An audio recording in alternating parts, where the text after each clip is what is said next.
is only war.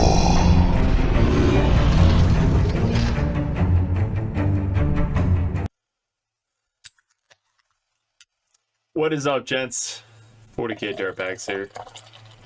We got a battle report for you today. We are doing Thousand Suns. Our boy Corey came over for the first time ever to the battle bunker, so we got a game in to practice for the upcoming Atlantic City Open, which is coming up next week. So by the time that you see this video, if you guys are Patreons, you guys will see this first on patreon.com. But by the time you guys see this video, we'll probably already be in Atlantic City Open. So if you guys are there, definitely come up and say hi. Again, you probably already passed that part of the video. But yeah, so we have a lot of stuff coming up on the channel.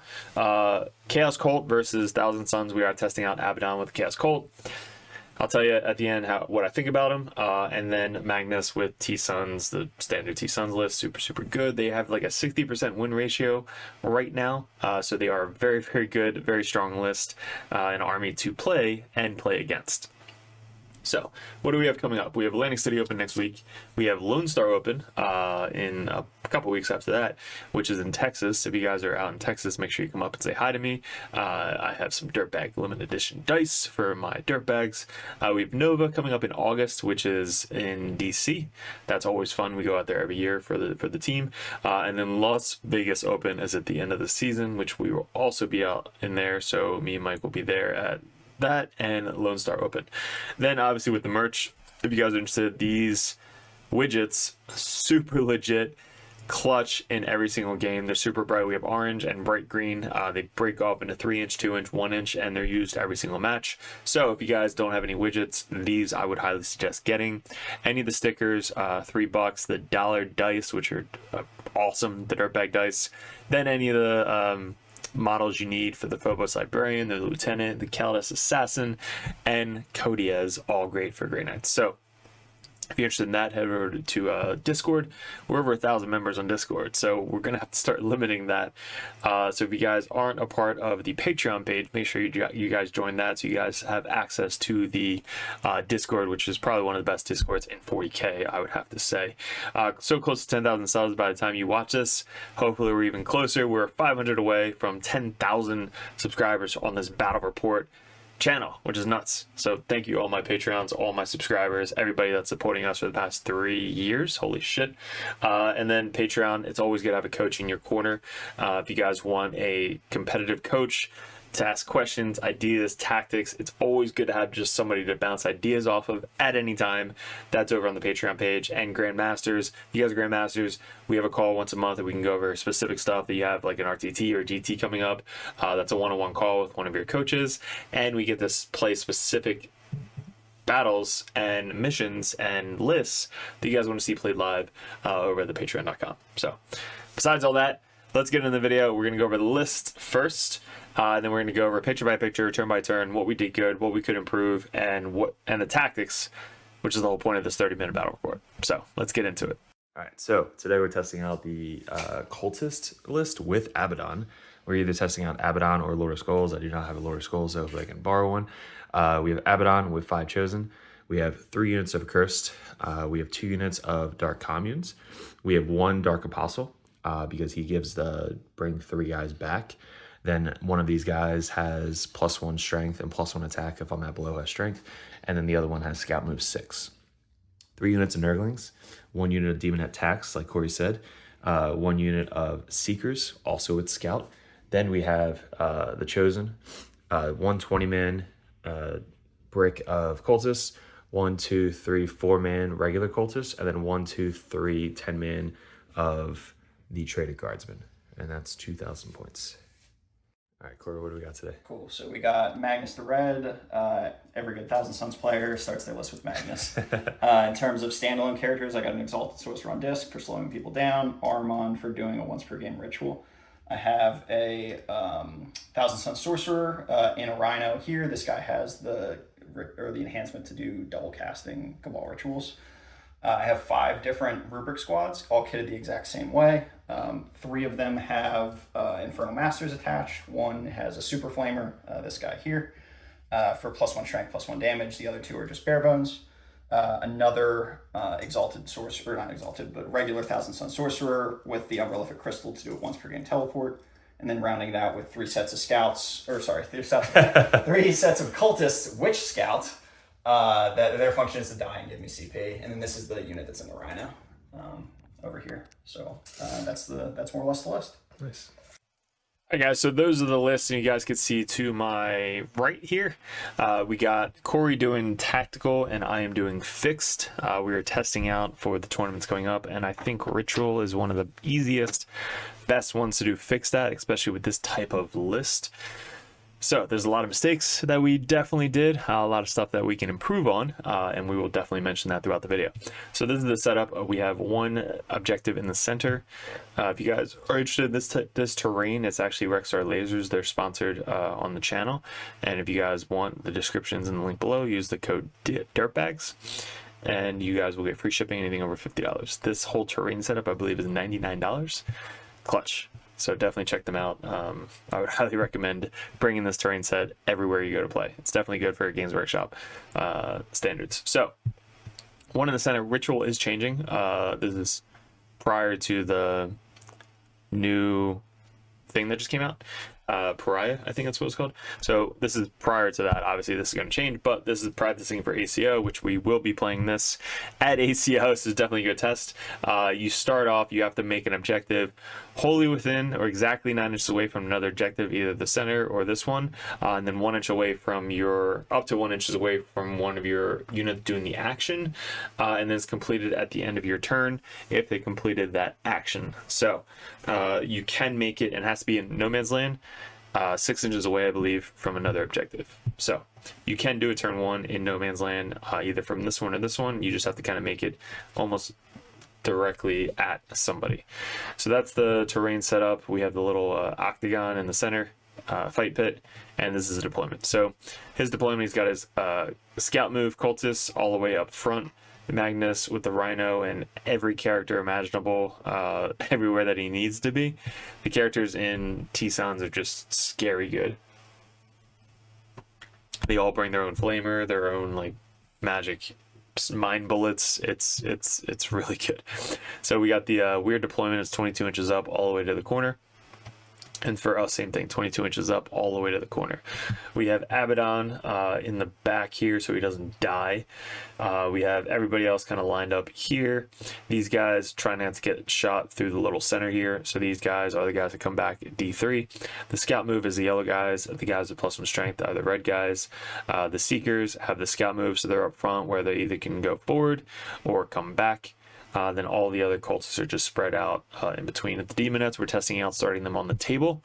So that way if they need to move up and do an action like Ritual, that's kind of why they're there. So we're testing them out to do specifically actions in this game. And Abaddon mainly is here to do the CP, which I didn't know when testing this video that ACO was going to allow him to do CP without a target. The new rules say that you have to have a target to do something. So we were testing out him starting off the table and doing rapid ingress. But I probably would have started him on the table if I knew ACO's rolling was going to be specifically he can get a CP or a Dark Pact without targeting a model. So Corey goes first. Now this is crazy point game, by the way. But at the end of the game, you'll realize how low a point of a game this was. You only get primary points for holding the center no man's land objectives. So his turn 1, pretty simple. He moves everybody up, scout move, and then gets everybody in the center, and he makes this little objective right here with his scout moving cultist right here. He gets behind enemy lines and bring it down.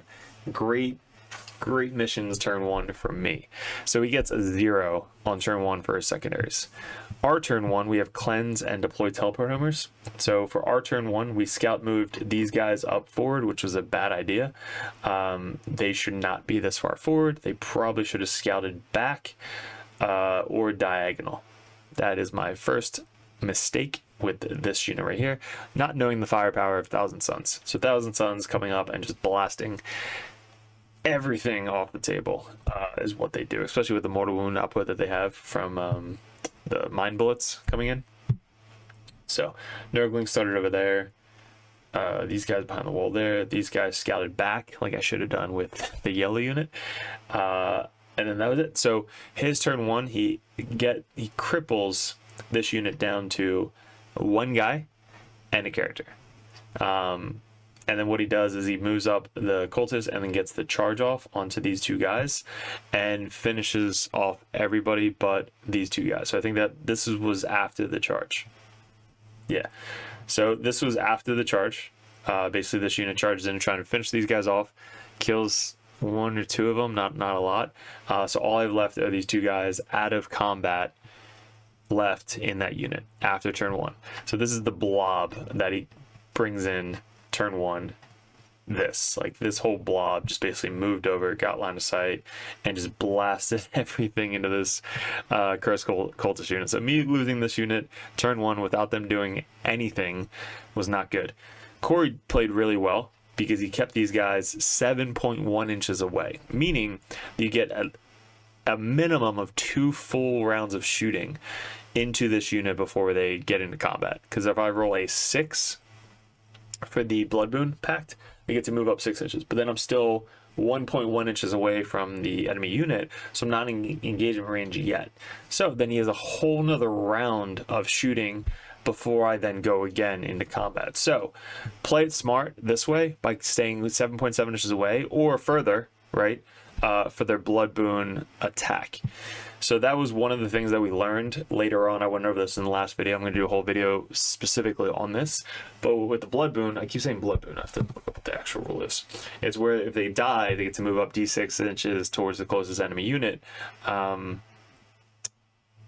every time they die. This is called Howling Horde. I think it's a Blood Surge is what World Eater is called. Howling Horde is you have to end towards the closest enemy model or unit and then closest. So what we didn't know, or I didn't know, is once you're done moving the closest model to the closest enemy unit, all the other models can move wherever the hell they want. So as long as you end closest to the closest enemy unit, everybody else can move diagonal, backwards, sideways, wherever the hell they want to go, as long as one model and unit can go directly towards the closest enemy unit.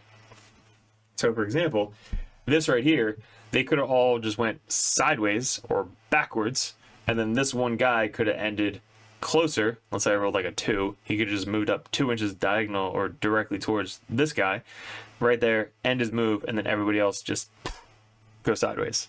So a lot of stuff we're going to do at ACO. Cannot wait for that. But that was the thing with Blood Boon or Howling Surge or whatever the hell it's called. So that is a huge benefit of the Cursed Cultist in the Cultist Blob list. So our turn 1, hold on. This picture is what our turn 1 is now. Look at this mass bodies just everywhere. So we advance and charge. These guys proc their advance and charge once per game. These guys do the advance, and then I have to spend 1 CP to get the charge off. And then the yellow squad moves back and makes the objective back here. So they pass the battle shock test. They move back 6 inches, I believe. And then they make that objective right there. We then do a cleanse on that objective because I wasn't able to get anybody relevant in the center to do the cleanse there. So I was only able to cleanse on this objective. And then the deploy, we have to deploy in the center, which I believe we did with this unit right here. So this unit's within 6 inches of the center. So this unit was able to get the cleanse off turn 1. So we got 3 for deploy teleport over and then 2 for cleanse over here. Everybody else basically just scooted up, trying to stay close and behind the ruin. And then the Seekers moved up their 14 to try and steal this objective in the center and just tie up this cultist unit. This unit moves up to get some shots off. And then these guys, again, they advanced, I think, like 5 or 6 inches plus the 2-inch move. And then these guys, same thing. So they advanced really far. He did leave me a gap here. So these guys probably could have stayed spread out to block these guys from getting to their dudes. But instead, he left me a gap going this way. And then over here, I have all these cultists shooting, these cultists shooting, these cultists shooting, and these cultists shooting. So everybody's trying to kill this unit right here. So that way I can charge and get to his beefy, juicy, 2-wound infantry back here. That's the goal. So once we're able to shoot out most of the cultists, and again with T Suns cultists, if they die or kill somebody, they get a CP. Corey ditched one of his objectives turn 1, so he already got the CP for the turn. So if I'm able to kill all 3 of his cultist units, he loses out on that additional CP, which is a great tactic to go against T Suns. He loses out on that additional CP for the rest of the game, unless obviously he ditches another secondary. But this is a great setup because he gave us all of his cultists turn 1. He probably could have kept one of them spread out and just be like, here, kill 1 unit. The other 2 are going to stay back and be defensive. So he gave us all 3 units. So we're like, all right, we have to kill all 3 units. So after our turn 1, this is our charge. So we have 3 of these guys left, which these guys made the charge. We have the red unit tied out from back here all the way up here. They kill, I think this is 2 separate units. You have two guys here with character, and then this guy by himself, which I think is a character. And then over here, there's 1 character here, and these guys charge both these guys. So before this charge, guys, he had 1, 2, 3, 4 units. We make the charge, and then pile in, and we kill basically all the infantry. So we kill 1, 2, 3, 4, 5, 6, 7, 8, 9. 9 infantry over here. 1, 2, 3, 4. 5 infantry over here, and then basically all these guys over here. So we kill a lot of guys with the D6 plus 2 damage, or D6 plus 2 attacks, full rerolls to hit and wound on, I believe, this unit, because this unit already had the +1 hit, +1 to wound. And we just murdered everybody, even killed a character on this turn. Seekers make their charge over here. So they make their charge, clear off those guys. We cleared off everybody but these 2 characters. Sorry, these 3 characters. And then this character alive. This guy's on 1 wound. So we kill a ton. Bottom of 1. At that point, Corey's like, I mean, he's probably thinking in his head, do you want to reset? I was like, nah, let's keep going. After this, I'm basically dead anyway, right? So he's got his guys in there. He's got Magnus still, which I can't really kill Magnus after he killed my entire Chris Cultist unit turn 1. And then these guys are whittled down. There's 1, 2, 3, 4, 5 big guys, and my character left. He did a lot of damage with the Overwatch, and then he interrupted and killed a bunch prior to me attacking back. So there's not a lot left here, and then there's still most of the red squad over here. So my turn 1, pretty good turn 1. We killed a lot of shit. His turn 2, just as good as my turn 1. His turn 2, we got 0 for primary because we stole his home field objective. He got defend stronghold and engage in all fronts. Basically tied up in his deployment zone right now. Can't get too far out of it because he doesn't have a lot in deep strike. I don't think he has really anybody in deep strike. No, I think he has 1 guy that can get picked up and brought back down, but we might have killed him. I don't know. So his turn 1 or turn 2, he gets 0, and then 0 again for secondaries, which is huge. Turn 1 he gets 0, turn 2 he gets 0. That's a huge deficit in any game that you guys play for 40k. So Magnus hops out. These guys stay in combat because they're pretty beefy in combat. These guys get out of the Rhino. They scooch up. This guy hops out from behind over here. These guys again stay in combat, and then the Seekers have this Armand dude on the other side that they have to deal with. Everybody else is kind of waiting back here. Magnus scooches up to get line of sight onto these cultists, so they kill a bunch of cultists with Magnus. So Magnus going in cultists is just funny. I still have my Demonettes alive. These guys are still alive, and most of my cultists back here are still alive. He's going mainly after my Curse cultists, which is smart by him, because if he kills my Curse cultists, I don't have anything, no more punch back that he has to fear. It's mainly just all cultists. But then we got Abaddon. So Abaddon infiltrates, or does the rapid ingress, and I get to where he can't shoot me line of sight over here. That's kind of why they look like that. So that way on my turn I can advance because they're chosen, so I can advance and charge and try and do something on his side of the board over here. I forgot that you don't get any primary points on the home field objective, so I probably should have ignored that one. I probably should have mainly just stuck around over here, like charged, killed, consolidated, and just stayed behind this cover. But he basically makes a charge on the Seekers, kills the Seekers, all these guys die. The green squad over here makes a charge on the Rhino, kills most of my guys over here. And then Magnus is in combat with my red squad over here. So I'm losing my guys really, really quickly. This is by the end of top of turn 2. I have Abaddon that advanced up. I deep struck my Nurglings in the back here to do deploy teleport homers. These guys scooch up, stay out of line of sight so they can't flamer me and do all the crazy shit, because these characters with the flamers are 2 damage or D3 damage, ton of attack. Like, they are insane. Probably one of the best armies with Overwatch besides Tau. It's just all their flamers and crazy high damage weapons. Uramon takes over this objective. These guys scooch up. We make an objective right here. 9 inches away from his, we make one right there. These guys scooch up. I think we cleansed here and cleansed here, so that way we can cleanse 2 with 1 unit. The 4 solo guys move up here. All I have left over here with the red squad is 1, 2, probably 2 or 3 red guys, and my character, which I believe fell back, chucked a grenade, killed this character that had 3 wounds left. So we fall back, chuck a grenade, kill a character.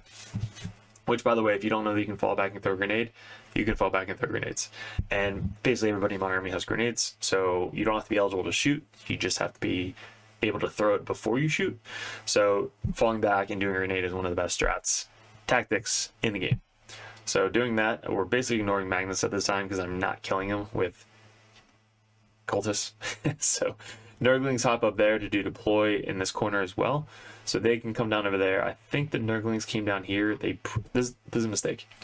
Nurglings should have came all the way over there or waited a turn to come down. And the reason because he's got so many models that they're quick, so they can just move around and tie them up in combat so they can't do actions anymore. So if you can tie up Nurglings doing actions, which Object Zero is going away anyway, but Nurglings or anybody doing actions, tying them up so that way they can't do actions anymore is worth so many points to you compared to them.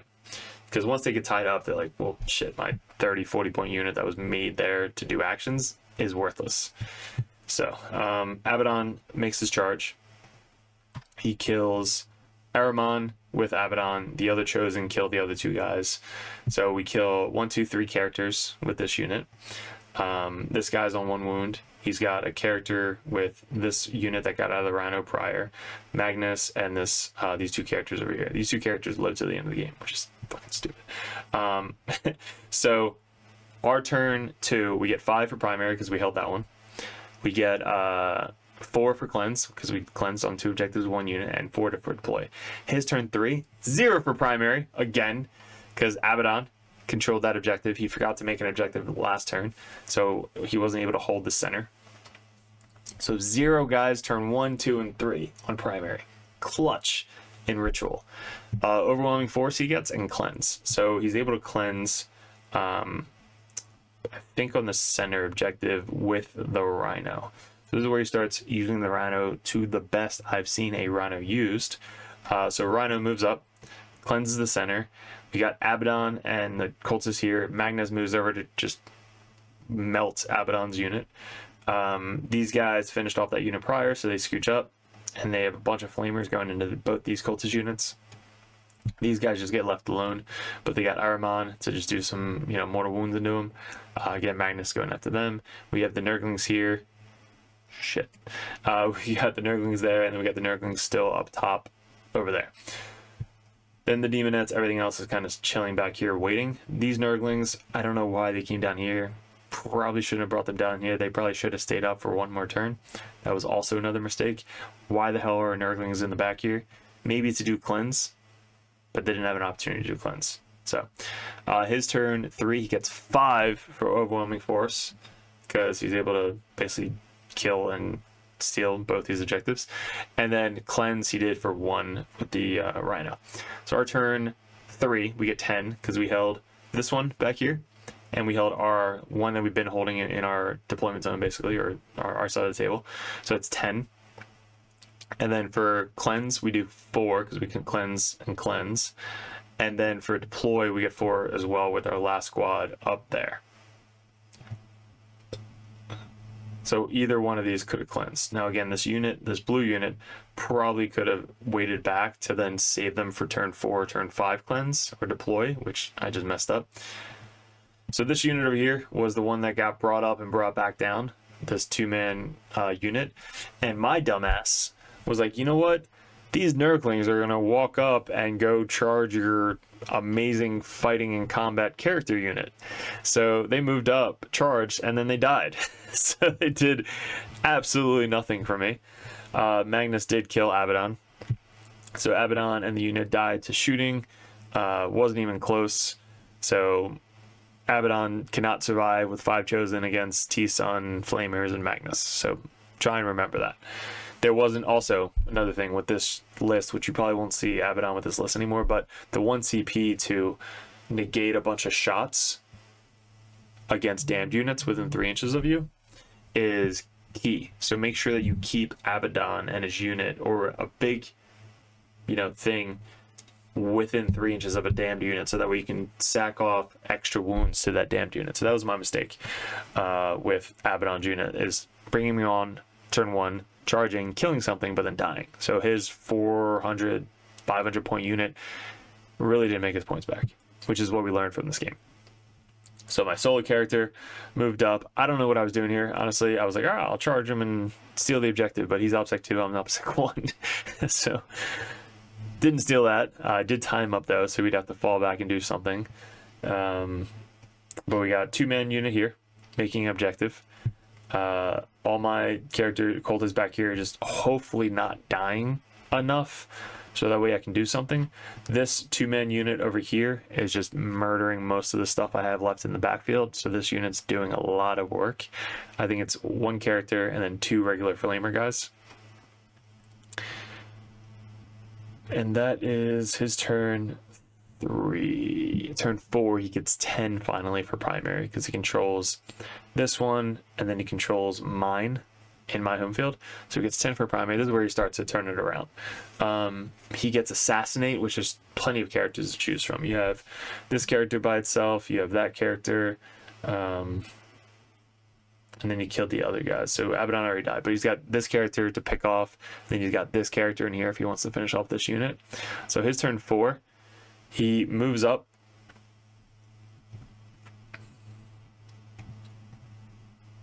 He moves up Magnus. Magnus, I believe, 1 shot at these Nurglings last turn. But Magnus scooches up, snipers this character. So gets 5 for assassinate, kills that guy. This Rhino falls back and basically controls these 2 objectives. He's within both objectives, which is great for a Rhino. These characters, again, finished off the Nurglings, which was dumb on my part. Nurglings should have just freaking ran back here and waited a turn. Magnus is camping his home field objective, which doesn't really do anything in this game. And then all I have left is this guy on 1 wound and this character right here. So on my turn, I'm starting to run out of models for secondaries. So I get 5 for primary because we held this little objective right there. And then for cleanse, we were able to cleanse this one and this one. So yeah, we were able to cleanse this one and this one, because we had to give up our action to basically get more bodies onto these 2 objectives to cleanse. And then deploy, I wasn't able to deploy anybody. I couldn't get anybody wholly within 6 because the Nurglings were too far. Actually, I think the Nurglings are the ones that cleansed. Yeah, they cleansed these 2 objectives, and these guys were more than 2 OPSEC on this one. So cleanse on that objective. That's how they cleansed those 2. And then again, these Nurglings died, so they couldn't deploy. And then the Nurglings that were up here got sniped by Magnus, so they couldn't deploy either. So I had nothing to deploy in his deployment zone. I think these guys fell back, so they weren't able to do anything, or they failed battle shock, one of the 2. And on his turn 5, he gets 5 for primary because he held one of these objectives. He held that objective with the Rhino. I was trying to keep him to a 0, but I couldn't keep him to a 0.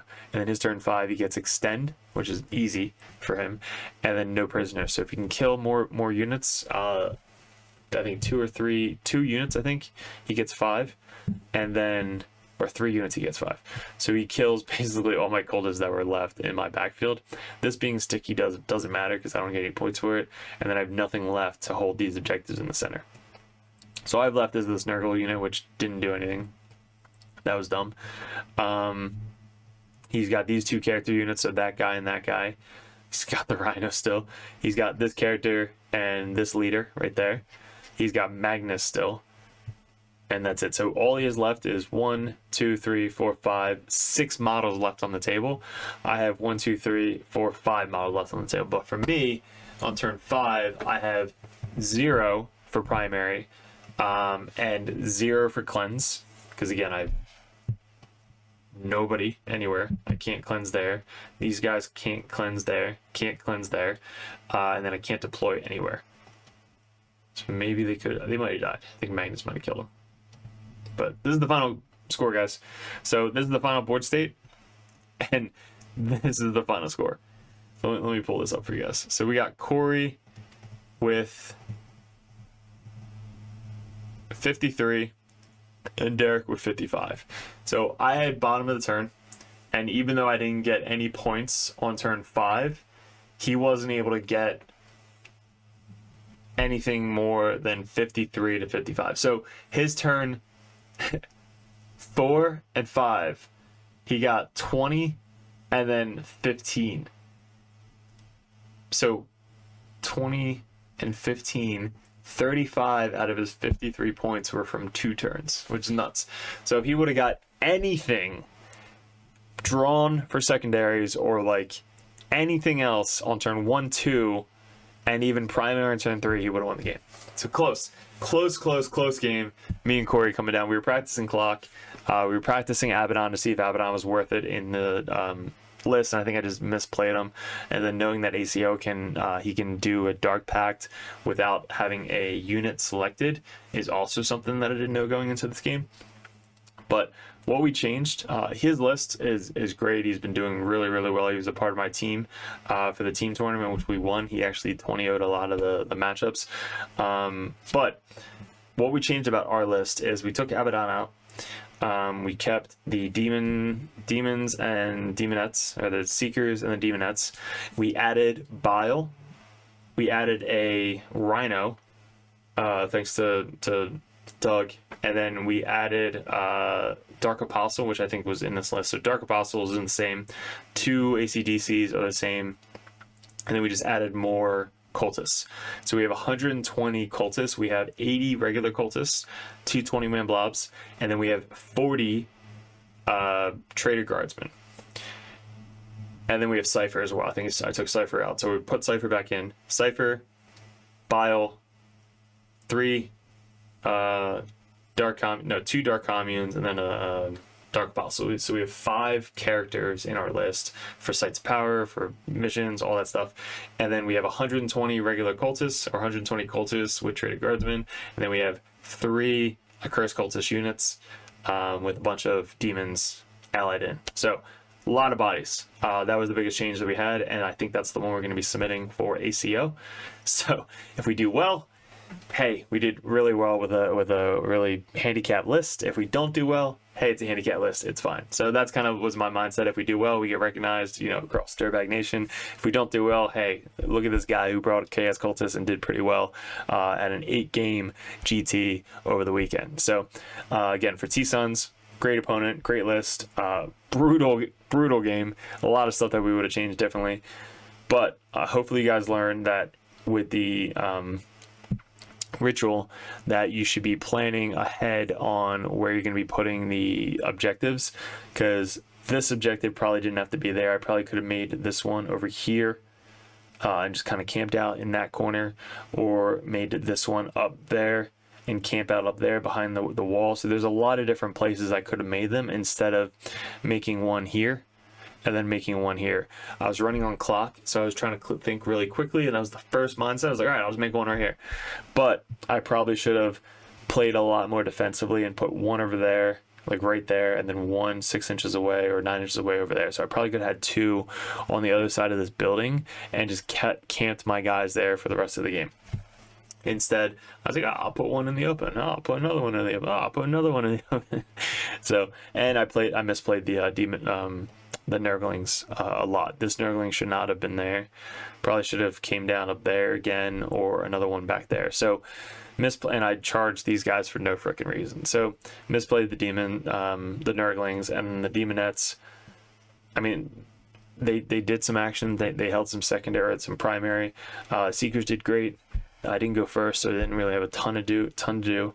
And then the Accursed Cultist, I didn't play the green squad the best. Usually the green squad is the more defensive squad, and then the other two go out, and I scout moved the yellow squad too early to get shot and kill turn 1. So if you could scout defensively, do that, compared to scouting aggressively only if you go first. If you go first, scout aggressively, do whatever you gotta do. If you don't go first, scout defensively, always. So that way they don't have an easy target turn 1 to try and kill. So hopefully you guys learned a lot from this battle report. Let me know in the comments below what you liked, didn't like, how we can improve on the channel. If you guys want that coach in your corner, head over to the Patreon page. Again, coaching anytime, questions, comments, list ideas, tactics. That's always good to have somebody one-on-one in your corner to ask questions about, especially a game that we play all the freaking time and travel all over the country to play. If you guys are Grandmasters, you guys get a call once a month to go over any things coming up like RTTs or GTs that you guys want to discuss and battle plan. Those are for my Grandmasters. But guys, I really appreciate it. Good luck, and we'll see you hopefully at a GT coming up very soon.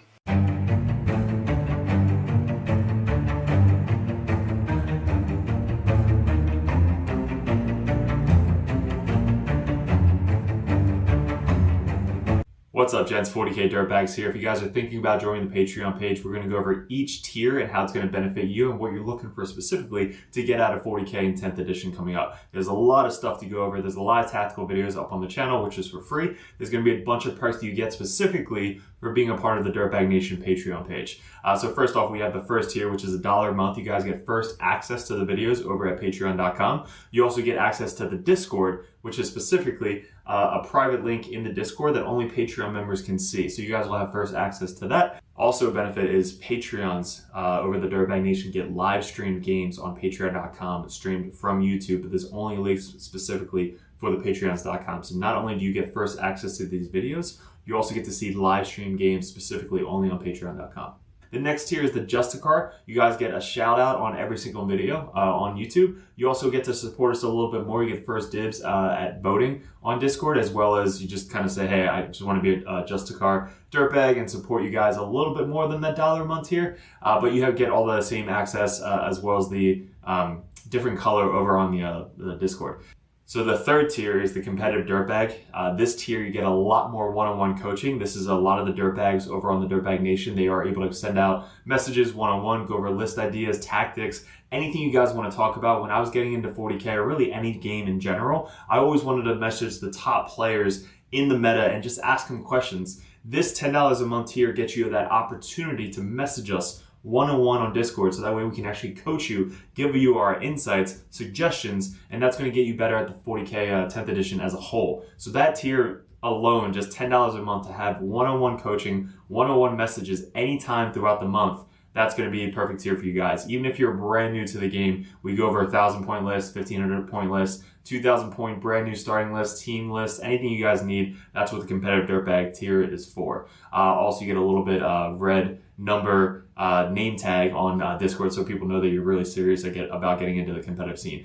The Grandmaster Dirtbags. This is the all-in-all $25 a month tier. You get one-on-one coaching, everything we said prior to this, but you guys get to see me, Mike, any of the other Dirtbags play your specific list that you want to see tested out live on one of our battle reports. You guys get to mention, suggest videos you guys want to see coming up on patreon.com. So you guys get the above first tier benefit of everything that we do over at Dirtbag Nation. All the support mainly comes from you guys supporting us over here at Dirtbag Nation. And Grandmasters, I can't thank you enough, but for $25 a month, you get one-on-one coaching and anything you want to see live on the tabletop. So you get to see a professional play right in front of you. You guys get to kind of like see it one-on-one, and I'm actually making this specifically for you. There's also TTS events that you guys can suggest. If you guys want to do a first 1 or 2 turn run through on TTS, we can actually log in and coach you one-on-one with that. If you guys see us at any GTs, you guys get special benefits, free dice, stuff like that. Anytime you purchase a merch thing on Discord, you guys get a free limited edition Dirtbag dice sent to you with every single purchase on top of that. So there's a lot of benefits coming up with the Grandmaster Dirtbag. You guys, I can't thank you enough for supporting us. Definitely let me know which tier would be best for you if you go over to patreon.com and specifically go to a tier. And make sure you don't forget to message me up on Discord. That's where we check every single day. If you guys are really into getting into 10th edition 40k, head over to Patreon, join the competitive Dirtbag or the Grandmaster. Message me as many times as you possibly want, and I'll coach you the best I possibly can on any specific army that you guys play. Mainly our armies right now, currently, going into 2024, is going to be Chaos Space Marines, Grey Knights, Death Guard, and then we have Custodes, Sisters, and I think that's it going into the wings of 2024. But again, any other army that you guys play, we have other coaches lined up for the Dirtbags that are ready to take on that role of the competitive Dirtbag page. So guys, really appreciate it. Thanks for clicking on the video. Thanks for joining the Dirtbag Nation if you guys are already part of us. And we'll see you in another video soon.